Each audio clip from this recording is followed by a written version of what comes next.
numéro 2014-010 du 20 mai 2014 est prise en application de la directive numéro 3-2007 CM-UEMOA du 4 juin 2007 portant adoption du système licence master doctorat LMD dans les universités et établissements d'enseignement supérieur au sein de l'UEMOA. Les États membres ont été invités à prendre les dispositions législatives, réglementaires et administratives nécessaires à la mise en œuvre de la dite directive au plus tard le 31 décembre 2009. Dans le cadre de la mise en œuvre de cette directive, notre pays a, par décret numéro 08-790 PRM du 31 décembre 2008, institué le système LMD dans l'enseignement supérieur. L'une des conséquences de l'introduction de ce système est la disparition progressive de la maîtrise comme grade de l'enseignement supérieur. La licence devient donc le premier diplôme de l'enseignement supérieur permettant désormais à ses détenteurs l'accès à la catégorie A de la fonction publique. L'autre conséquence est la modification de l'annexe 1 du statut général des fonctionnaires relative à la formation et celle de l'annexe 2 relative à la grille indiciaire pour prendre en compte la licence ainsi que les aménagements conséquents de la grille indiciaire. Au chapitre des mesures individuelles, le Conseil des ministres a procédé aux nominations suivantes. Au titre du ministère des Affaires étrangères, de l'intégration africaine et de la coopération internationale, ambassadeur du Mali à la République italienne, M. Bruno Maïga, administrateur des arts et de la culture. Ambassadeur du Mali à la République islamique de Mauritanie, M. Mahamadou Djagouraga, inspecteur général de police. Au titre du ministère de l'Enseignement supérieur et de la Recherche scientifique, directeur des finances et du matériel, M. Maudi Sall, inspecteur des finances. Au titre du ministère de la Femme, de l'Enfant et de la Famille, conseiller technique donc, M. Moussa Drissa Guindo, magistrat. Au chapitre des communications, au titre du ministère des Maliens de l'extérieur, le Conseil des ministres a examiné une communication écrite relative à la politique nationale de migration du Mali et son plan d'action. Notre pays, de par sa position géographique et l'histoire de son peuplement, est un espace de mobilité, de brassage et d'intégration de populations d'origines diverses. Cette situation fait du Mali un pays de forte tradition migratoire, une vieille terre d'immigration et un espace de transit et d'immigration. L'immigration malienne est essentiellement intra-africaine. S'agissant de l'immigration, le Mali n'est par ses potentialités un pays d'accueil. Le Mali est donc, par ses potentialités, un pays d'accueil. Depuis des décennies, le phénomène migratoire a évolué à la suite des crises environnementales et récurrentes de leurs conséquences négatives sur le développement local. Le phénomène migratoire est aujourd'hui source d'enjeux importants au cœur des relations entre les pays de départ, de transit et de destination des migrants. Malgré les efforts engagés dans le cadre de la sécurisation des Maliens de l'extérieur, la promotion de la migration dans les normes, de nombreuses contraintes demeurent, au nombre desquelles figure en bonne place une absence de vision stratégique de la problématique migratoire dans sa globalité. L'élaboration de la politique nationale d'immigration est une réponse à cette problématique. L'objectif général de la politique nationale d'immigration est une meilleure gestion de la migration afin qu'elle contribue à la réduction de la pauvreté et au développement durable du pays. Cet objectif comprend des objectifs spécifiques. Ces objectifs seront poursuivis à travers les actions suivantes: la protection et la sécurisation des migrants, l'organisation et la facilitation de la migration légale, une meilleure réinsertion des migrants du retour, la valorisation des capacités des diasporas au développement national, le renforcement des capacités des organisations des migrants et la société civile, un meilleur positionnement stratégique du Mali sur les questions des migrations, l'amélioration des connaissances sur les migrations, la réadaptation des conditions d'entrée, de séjour et d'établissement au Mali. Aliou Traoré, point final donc à ce communiqué du Conseil des ministres d'aujourd'hui. Merci Ibrahima Djombélé. Merci et bonne suite. Merci. Le Premier ministre vient de recevoir tout à l'heure la Fédération des artistes du Mali, FEDAMA. Les artistes étaient venus apporter leur soutien au gouvernement pour la résolution de la crise du Nord. Boubacar Sissoko nous fait le compte-rendu. Au cours de cette rencontre avec le Premier ministre Moussa Mara, les artistes du Mali, à travers leur fédération, ont réaffirmé leur soutien au gouvernement du Mali. Les créateurs entendent donc s'impliquer afin que la paix et la stabilité reviennent au Mali. En ces 7 expressions, les artistes s'engagent à soutenir le gouvernement dans sa recherche, dans sa lutte pour la paix, pour la cohésion sociale, pour qu'enfin les Maliens puissent se parler, pour que leurs cœurs puissent être réconciliés et que le Mali avance. Nous sommes des traits d'union. C'est nous qui devons être le porte-parole, réconcilier les uns les autres, leur rappeler de leurs valeurs culturelles à tous les Maliens et à tous les niveaux au Mali. Dans tous les 4 coins du Mali, nous devons intervenir. Le rayonnement du Mali passe par la promotion de la culture, a estimé le Premier ministre Moussa Mara. Le président de la République le dit tous les jours, la culture, c'est notre essence, c'est notre racine. Si nous ne soutenons pas la culture, c'est comme si nous ne nous soutenons pas nous-mêmes. C'est comme si nous coupons nos racines. Un arbre qui coupe ses racines est un arbre qui meurt. Nous sommes un pays de vieille civilisation. Donc notre socle social, notre nation est par notre culture indestructible. La FEDAMA a également sollicité l'octroi de 200 millions de francs CFA, une subvention que les artistes attendent avec impatience. Et cette note d'information dans le cadre de la mise en œuvre des orientations fixées par le président de la République, Ibrahim Boubacar Keïta, le premier ministre chef du gouvernement, Moussa Mara, entame à partir du demain jeudi 4 septembre 2014, une visite dans la région de Ségou, 4e région administrative du Mali. Au cours de cette visite qui intervient après celle effectuée dans les régions de Tombouctou, Gao, Kidal en mai, Sikasso en juin, puis Kaye en août dernier, le chef du gouvernement se rendra successivement à Ségou, Markala, Samanadougou, Massina, Kolongo, Kokribe, Bewani, Koulambaouere, Nyuno, Dedougou, Tchenenkou, Djoukunikoro, Djorontini et Djoro. Dans le cadre de la promotion du développement régional, le chef du gouvernement procédera à des visites de terrain et va inaugurer le pôle de centralisation des produits de maraîchage. La délégation regagnera Bamako le dimanche 7 septembre 2014. Et ce taux de communiqué, le gouvernement de la République du Mali a appris avec une grande tristesse qu'un convoi militaire tchadien de la MINUSMA a sauté sur un engin explosif le mardi 2 septembre 2014 aux alentours de 11h à 30 km au nord de Kidal sur l'axe Aguilop-Kidal, causant la mort de 4 soldats tchadiens de la force onusienne et blessant 14 autres. Le gouvernement de la République du Mali condamne avec la dernière énergie ces actes terroristes et ignobles qui se multiplient de plus en plus et qui sont ces derniers temps dirigés contre les forces de la MINUSMA. Il vise à saper le moral des populations et à créer le doute et la suspicion dans les esprits au moment où se déroule à Alger la seconde phase des pourparlers inclusifs intermaliens.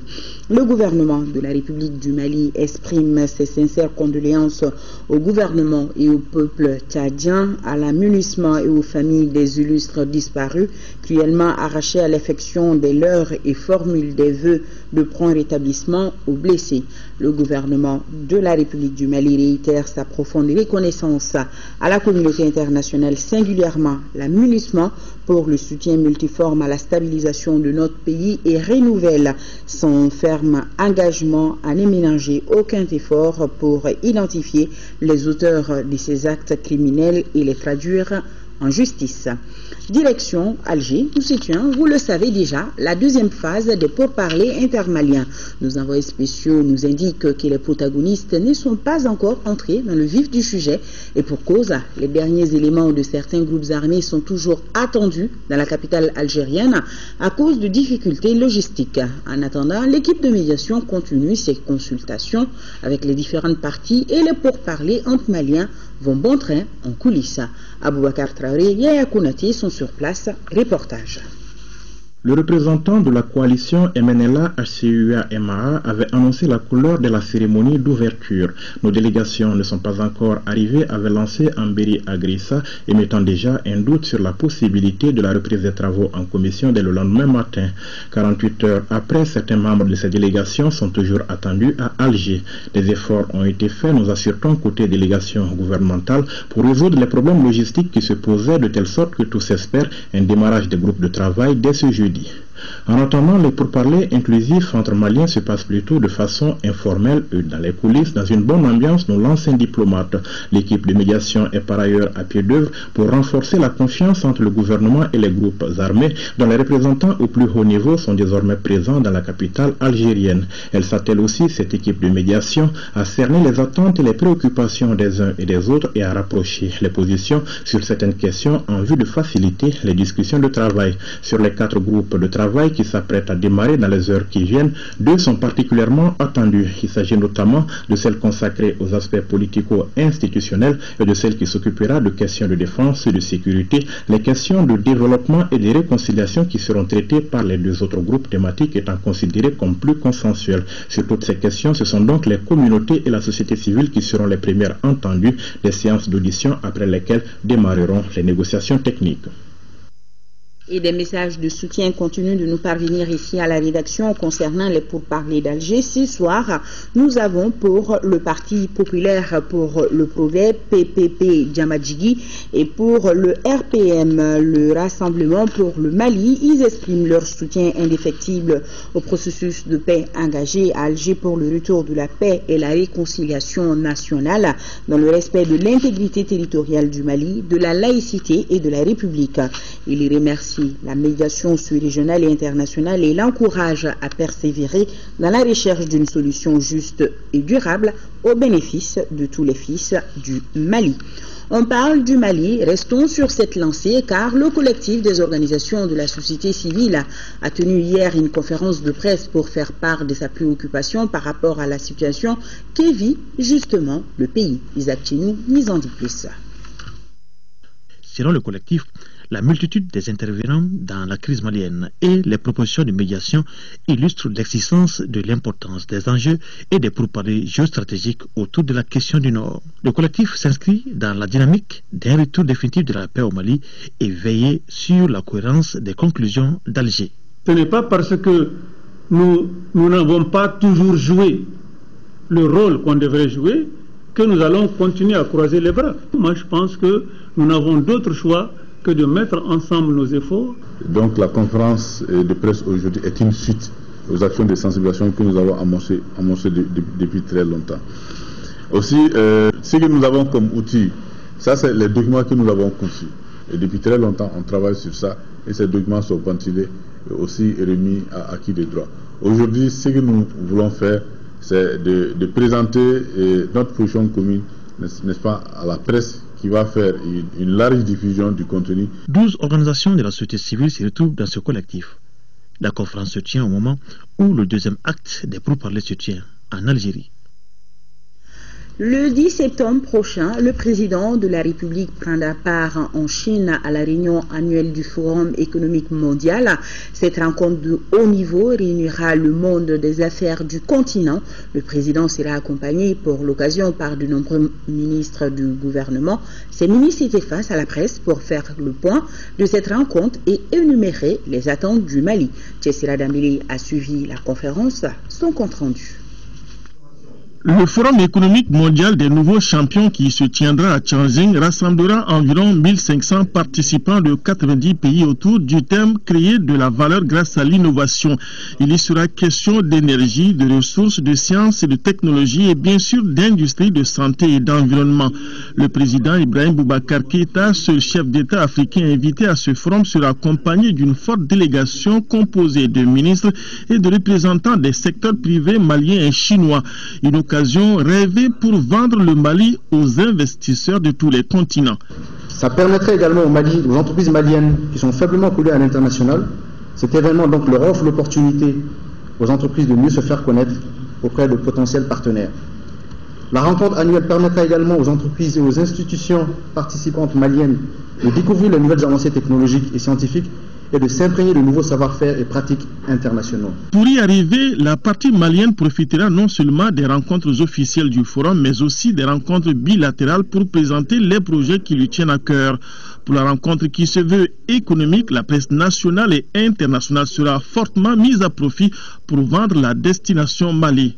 Le forum a organisé la venue d'importants médias avec lesquels nous sommes en train de prendre attache pour organiser une série de rencontres entre eux et nous, c'est-à-dire le président mais aussi les ministres membres de la délégation, afin que nous puissions vendre le Mali auprès de ces médias et donc des publics qu'ils touchent.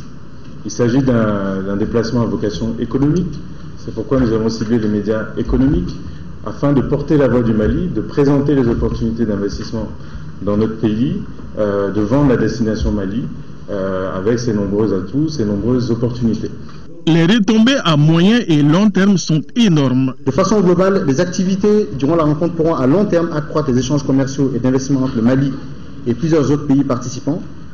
Des conférences, débats seront mises à profit pour présenter les opportunités d'investissement et les projets au Mali. Le président de la République et les ministres qui l'accompagnent participeront tous à des panels, à des débats qui seront également des occasions pour le gouvernement du Mali de vendre la destination Mali. Le président de la République sera la voix du Mali et celle de l'Afrique à ce forum qui se tient en Chine, cible de choix pour attirer les investissements étrangers au Mali. Et ce communiqué de l'Assemblée nationale, le président de l'Assemblée nationale porte à la connaissance des honorables députés qu'une séance plénière de la session extraordinaire en cours se tiendra demain jeudi 4 septembre 2014 et jour suivant, s'il y a lieu, à partir de 10h dans la salle Modibo Keïta. Le projet d'ordre du jour porte sur délibération sur les projets de loi intéressant la vie de la nation et des communications. Le président s'est compté sur la présence effective des honorables députés. La séance est publique. Les acteurs de la justice des pays du Sahel et pays limitrophes sont depuis ce matin en conclave ici à Bamako. Ils échangent sur les stratégies à mettre en œuvre pour l'accès à l'assistance juridique dans le système de justice pénale des États en question. La rencontre sous-régionale vise à mieux rapprocher la justice des couches vulnérables et prévenir les conflits dans les pays du Sahel. Agali Aga Agissa, reportage. L'assistance juridique est primordiale dans le système de justice pénale.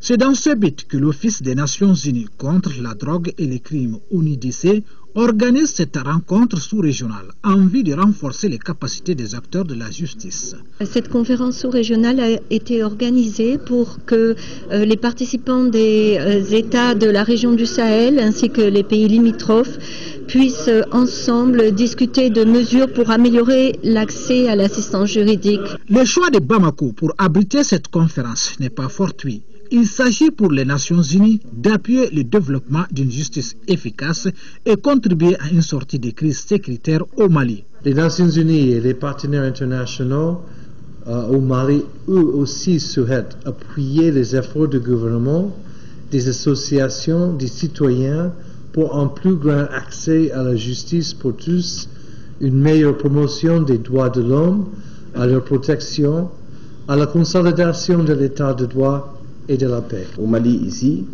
il y a tout un arsenal juridique qui est relatif donc, à l'assistance juridique ou judiciaire. Malgré cette profusion de textes au plan interne et international, l'accès à l'assistance juridique, surtout dans le domaine pénal, reste quand même un défi à relever. Les travaux en cours axés sur des thématiques comme principes et lignes directrices des Nations Unies sur l'accès à l'assistance juridique adoptés par l'Assemblée des Nations Unies, le cadre de formulation des stratégies nationales.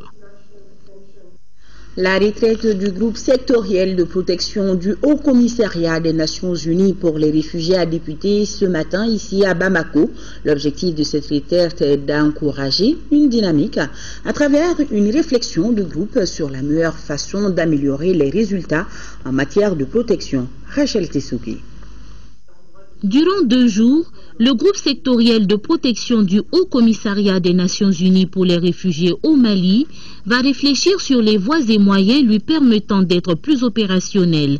Cela à travers des investissements pour la durabilité des solutions aux problèmes des personnes affectées par la crise au Mali. L'objectif principal étant d'améliorer la visibilité des actions en matière de protection à travers notamment des réalisations dans les domaines clés de protection en faveur des personnes déplacées internes, retournées et rapatriées, ainsi que les populations hôtes, tout en mettant un accent particulier sur la recherche de solutions durables pour ces différentes populations affectées. Le gouvernement félicite le groupe sectoriel de protection pour le soutien apporté au Mali dans la gestion de la crise humanitaire suite au conflit dans le nord de notre pays. Je saisis cette opportunité pour réaffirmer l'engagement de notre gouvernement à renforcer son implication dans les activités de protection et de recherche des solutions durables aux problèmes des personnes déplacées et autres populations affectées. Le groupe sectoriel de protection du Haut Commissariat des Nations Unies pour les réfugiés au Mali étend ses activités à plus de 2 millions de personnes dans le besoin. Ces personnes victimes des conséquences des conflits font face à la violence ou toute autre forme de persécution ayant engendré des problématiques de protection. En 1, Ibrahim Boubacar Keïta, nous allons aborder la diplomatie malienne ce soir. Depuis plusieurs mois, le Mali mène une véritable offensive diplomatique pour conforter son retour sur la scène internationale. À ce jour, tous les partenaires qui avaient suspendu leur coopération avec le pays, si vous l'avez remarqué, sont de retour. La diplomatie malienne s'est activée également à rétablir la confiance avec les pays voisins.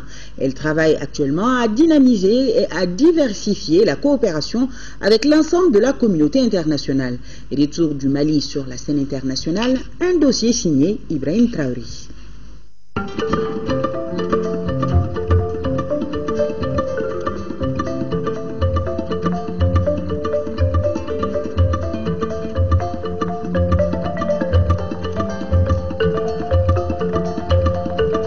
La communauté internationale reste fortement mobilisée aux côtés du Mali pour l'accompagner à gérer définitivement la crise du pays. Ce soutien de taille est entretenu par une diplomatie efficace et discrète. D'abord, sur le continent africain, des initiatives se multiplient pour renforcer et diversifier la coopération bilatérale avec les différents pays. En quelques mois, plusieurs chefs d'État et autres personnalités se sont succédés à Bamako pour des visites officielles. On note celle du roi Mohamed VI du Maroc, des présidents du Burkina Faso, de la Tunisie ou encore de la Mauritanie. La voix du Mali est également portée haut à toutes les grandes réunions tenues à travers le continent. La CEDEAO et l'Union africaine représentées au Mali magnifient des relations privilégiées et exemplaires. Le Mali est un pays très actif de la CEDEAO, un pays géostratégiquement très important pour la CEDEAO. Et Touché explique pourquoi la CEDEAO très rapidement a volé au secours du Mali lorsque le pays a connu des moments très difficiles. Fort heureusement, grâce à Dieu, avec l'appui de la communauté internationale, mais aussi avec la volonté ferme des Maliens de venir à bout de la crise, on peut dire qu'aujourd'hui, le Mali participe de manière normale aux activités de la CEDEAO en tant que pays souverain, pays uni et pays, disons, prêt à apporter sa contribution à l'intégration régionale. La voix du Mali est entendue au niveau du continent africain. Bon, parce que au début de l'année dernière, janvier 2013, l'Union africaine avait convoqué une conférence pour assister au Mali. Les Africains avaient répondu massivement, je pourrais dire d'une façon exceptionnelle, et ils ont manifesté la solidarité avec le Mali d'une façon remarquable au niveau politique, mais aussi au niveau des contributions qui étaient attendues. Aujourd'hui, je vois le processus de paix à Alger, il est soutenu par tout le monde. Aussitôt élu à la tête du Mali, Ibrahim Boubacar Keïta a rendu visite à plusieurs de ses pairs africains pour leur apporter les remerciements du peuple malien. de Nouakchott à Alger en passant par Abidjan, Conakry, Dakar, Abuja, Malabo, N'Djamena, Kigali, Brazzaville, le chef de l'État aura saisi toutes les opportunités pour porter la voix du Mali au cours de ces rencontres bilatérales ou encore lors des sommets sur le continent.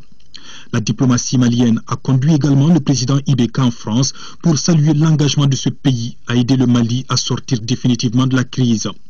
De la cause du Mali, Ibeka en a fortement défendu en Europe devant les dirigeants du vieux continent, mais aussi devant le Parlement européen à Strasbourg.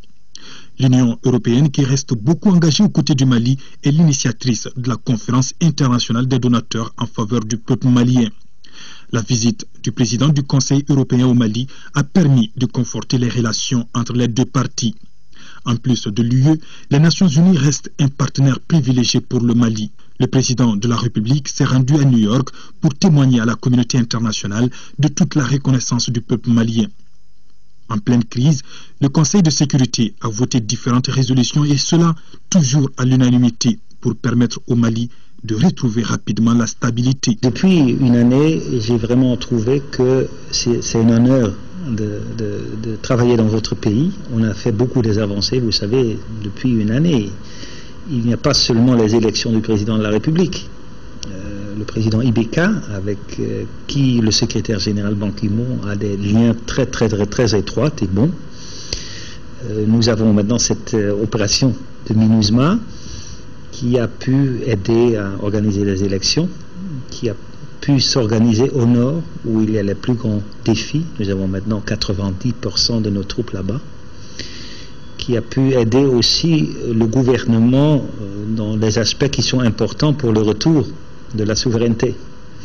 Et maintenant, parce qu'il y a aussi des problèmes pendant l'année, c'est important que nous coopérons très étroitement pour trouver une voie pacifique pour résoudre les problèmes de Mali. Je crois que c'est un rôle d'accompagnement. Il y a un intérêt grand de toute la communauté internationale. Ça veut dire je représente le secrétaire général des Nations Unies. Mais il a un intérêt personnel à Mali. Il était déjà une fois ici. Je crois qu'il a estimé aussi la diplomatie malienne. La diplomatie qui a donné une impulse, si vous voulez, au G5, à la sécurité régionale, mais aussi pour le programme de coopération sur les problèmes socio-économiques du pays des Sahel. C'est maintenant le Mali qui est le président de ces groupes des pays de l'Afrique de l'Ouest en étroite coopération avec les Nations Unies. On vient tout juste d'avoir un événement majeur dans cette coopération quand le président Keïta a participé au sommet des chefs d'État aux États-Unis. Donc ça nous a tous rappelé un peu l'ampleur de nos relations. Pendant le sommet, le Mali a été sélectionné par exemple comme l'un des 6 pays pour participer à l'initiative présidentielle qui porte sur la gouvernance et la sécurité. Abdoulaye Diop, qui conduit aujourd'hui la diplomatie malienne, travaille d'arrache-pied pour conforter la place du Mali sur la scène internationale. À ce jour, tous les partenaires qui avaient suspendu leur coopération avec le Mali sont de retour. C'est vrai que pendant la crise, il y a un certain nombre de partenaires, pour des raisons évidentes, liées au non-respect d'un certain nombre d'engagements ou de principes démocratiques, ont jugé utile de suspendre leur coopération. Mais ils sont tous revenus aujourd'hui, ils sont avec nous et progressivement la coopération se remet en place. Ça va prendre du temps pour donner son effet. Le Mali revient sur la scène internationale. Le Mali joue de plus en plus son rôle et le Mali suscite aussi le respect et la confiance de nos partenaires qui nous entourent, de nos voisins, mais aussi nous constatons un soutien de plus en plus important de la communauté internationale en termes d'appui pour la paix, mais aussi pour les questions de développement, la santé, l'éducation, les infrastructures. Par rapport à ça, la diplomatie continuera à jouer son rôle et comme vous le savez, le président de la République lui-même, qui est quand même un ancien ministre des Affaires étrangères, accorde la plus haute importance à ce secteur qu'il suit au quotidien.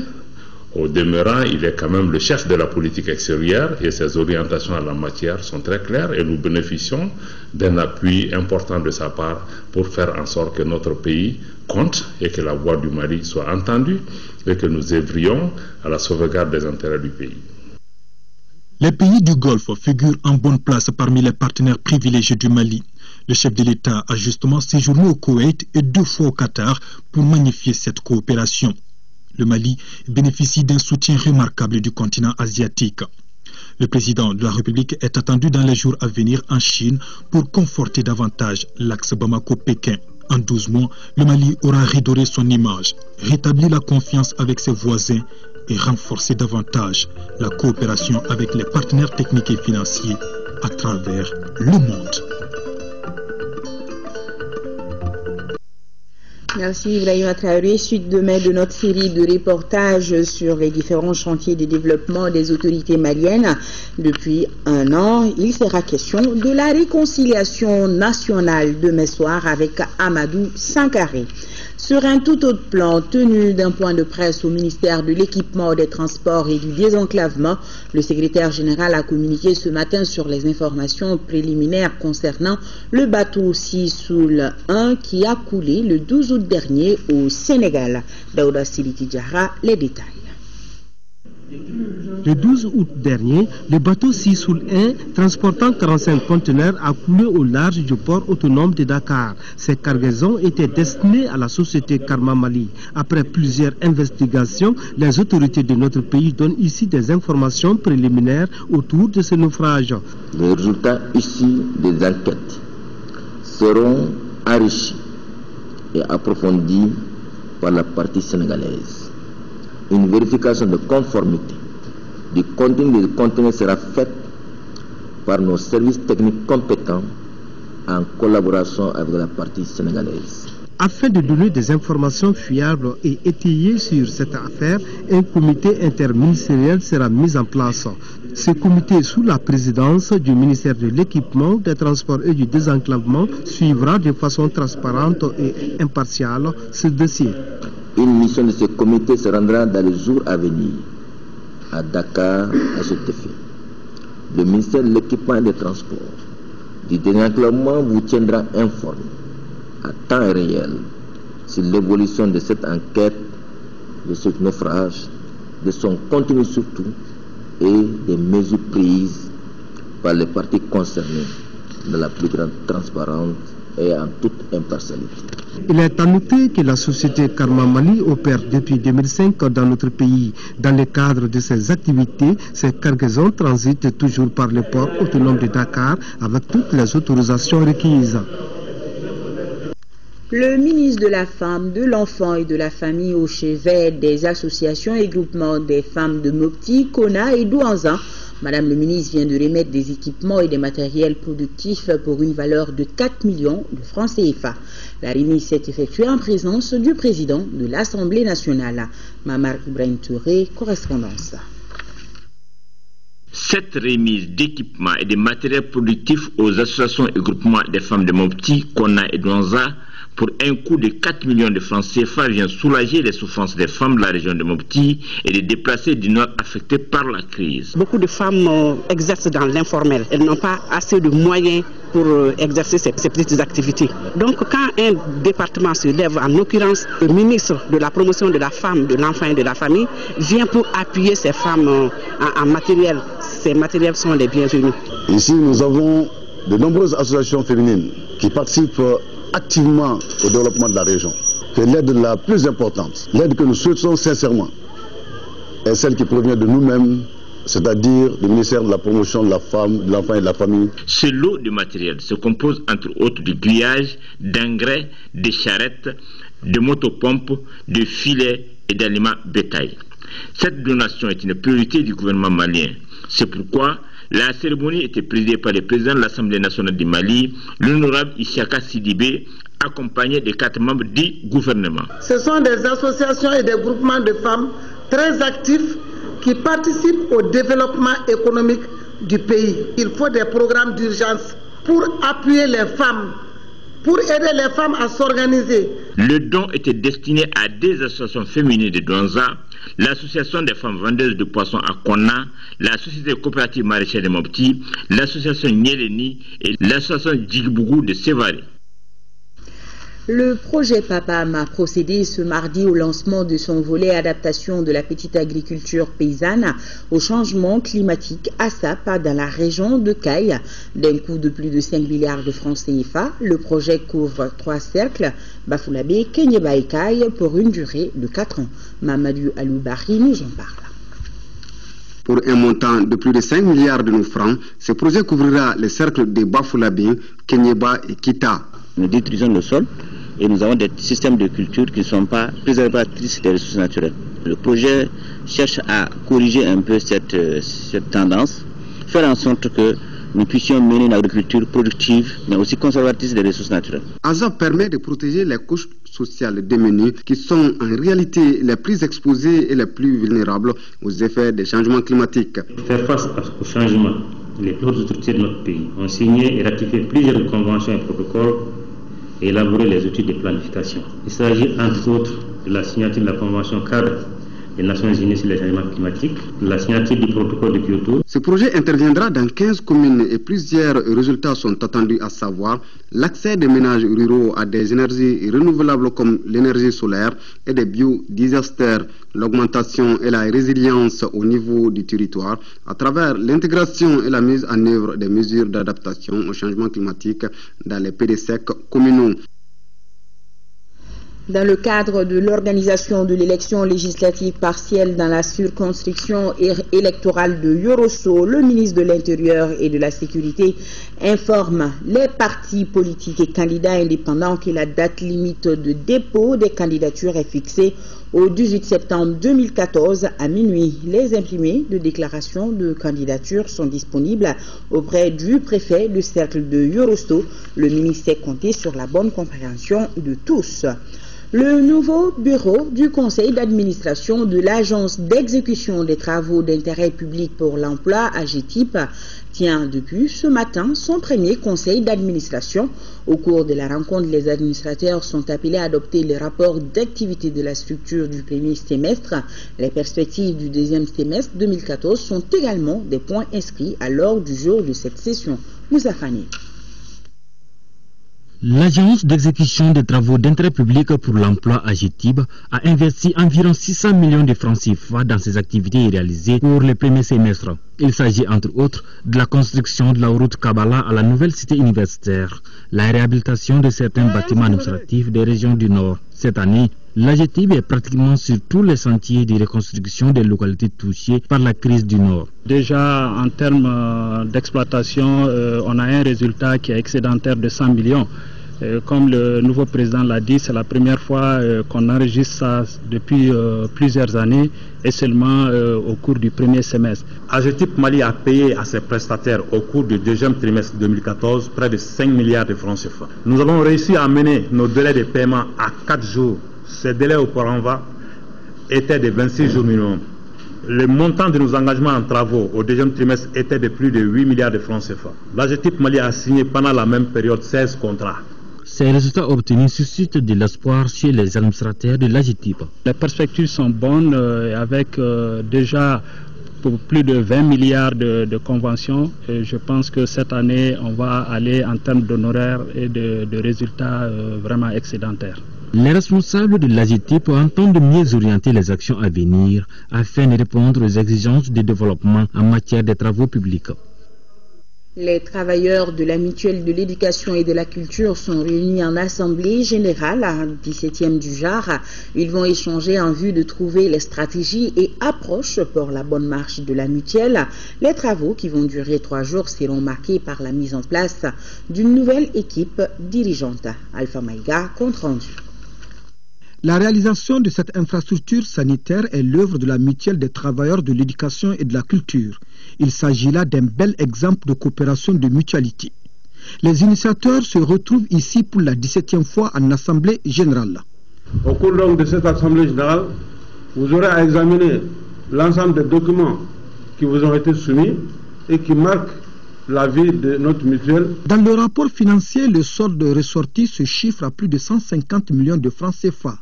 Au cours des travaux de 3 jours, les mutualistes vont trouver les stratégies et approches pour la bonne marche de la mutuelle.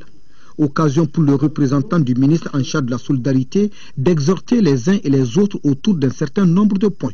La problématique des tenues des réunions statutaires des divisions des sections, la vitalité des coopératives et des dispositifs de sécurité sociale dans l'amont, le respect des échéanciers de paiement des cotisations, le renforcement des capacités. C'est à ce prix, j'allais dire seulement à ce prix, que la MITEC, vitrine du mouvement mutualiste dans notre pays, restera un modèle. À l'issue des travaux, une nouvelle équipe dirigeante sera mise en place.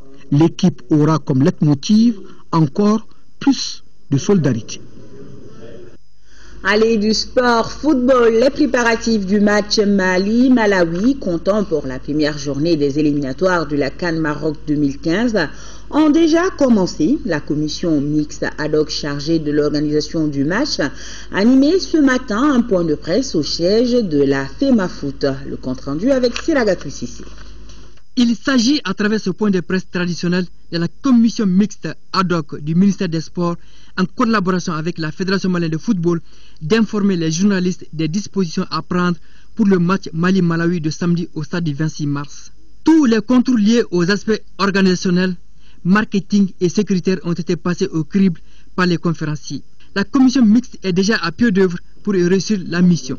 Les dispositions prises avant le match, c'est déjà l'émission, la confection, la commande de cette l'impression des billets, des cartes d'invitation pour ce match-là, la désignation également des vendeurs et des points de vente pour cette rencontre.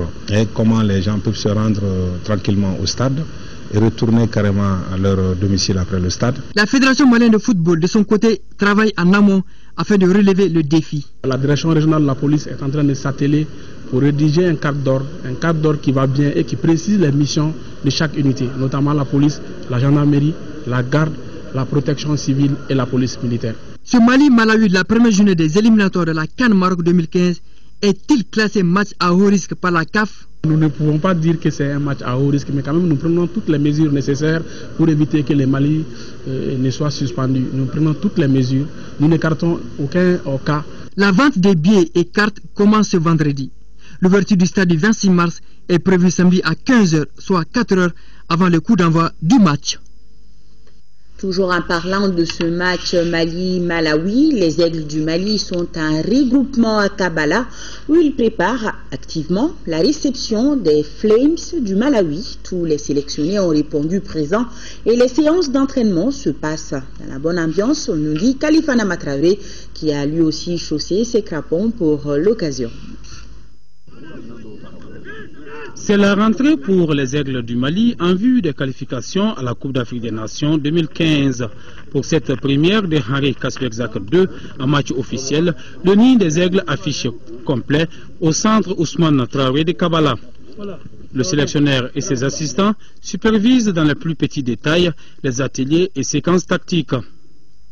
Le Mali-Malawi de ce samedi constitue une grande première pour beaucoup de joueurs qui ne se sentent pas du tout dépaysés. On va aborder cette rencontre avec beaucoup de sérénité, on travaille bien, on a bien travaillé, on s'est bien regroupé tous, on parle beaucoup, il y a une bonne ambiance. Donc, pour une première fois, franchement, c'est une bonne ambiance. Je connaissais certains joueurs déjà de Paris, donc il n'y a pas eu de soucis, ils m'ont bien intégré, ça se passe bien. On va aborder ce match avec beaucoup de confiance. Je pense qu'on a une assez bonne génération avec un mélange d'anciens et de nouveaux et je pense qu'on peut battre cette équipe si on joue avec tout le sérieux. Je sais que le public va bien m'accueillir et j'espère pouvoir leur faire plaisir sur le terrain. Il y a une bonne atmosphère, je pense que tout le monde s'entend bien, on a passé 10 jours ensemble en fin de saison, donc voilà, on se connaît tous un peu, donc c'est ce qui permet de créer une bonne ambiance dans le groupe. Et on commence les éliminatoires, avec de la chance on commence chez nous, donc on joue contre le Malawi, c'est samedi, donc voilà, on va tout faire pour gagner ce match à domicile. C'est un très gros match, un match super important. Donc voilà, je pense qu'on est tous prêts pour jouer ce match-là. On est tous concentrés et je pense qu'on sera à fond pour essayer de faire un bon résultat et d'aller confiant en Algérie. L'ambiance elle est super bonne, on s'entend tous bien, on est tous bien ensemble et puis j'espère qu'on pourra le montrer sur le terrain par des bons résultats face au Malawi et face à l'Algérie. De satisfaction et surtout je me sens bien dans le groupe. J'ai été bien accueilli par tant de professionnels ici. Donc je suis très content et fier de ma sélection. Je suis là et je me dis que peut-être j'aurai la chance de jouer le samedi. Si toutefois j'aurai la chance de jouer, je donne le meilleur de moi-même. Tout en esprit de collectivité pour avoir les 3 points du match. Je demande à l'ensemble du public malien de venir soutenir leur équipe. Donc je pense qu'on va essayer dans l'ensemble d'avoir les 3 points, Inch'Allah. Le défi pour eux est de réussir une bonne entame des éliminatoires avec tout le groupe contre le Malawi, ensuite face à l'Algérie à Blida mercredi prochain. Ouais, Seydou, c'est ça, soyez disponible. Allez les aigles et bonne chance aux aigles, que les supporters fassent surtout preuve de fair play. C'est tout pour ce journal. Merci de votre aimable fidélité. La météo, c'est tout à l'heure avec Abibatou Diakité. Demain, 10h, 13h, vous serez avec Khadija Toukone. Tout le plaisir sera pour moi de vous présenter les éditions du soir. Grand merci à nos téléspectateurs d'Ottawa, c'est au Canada. Bonsoir à tous.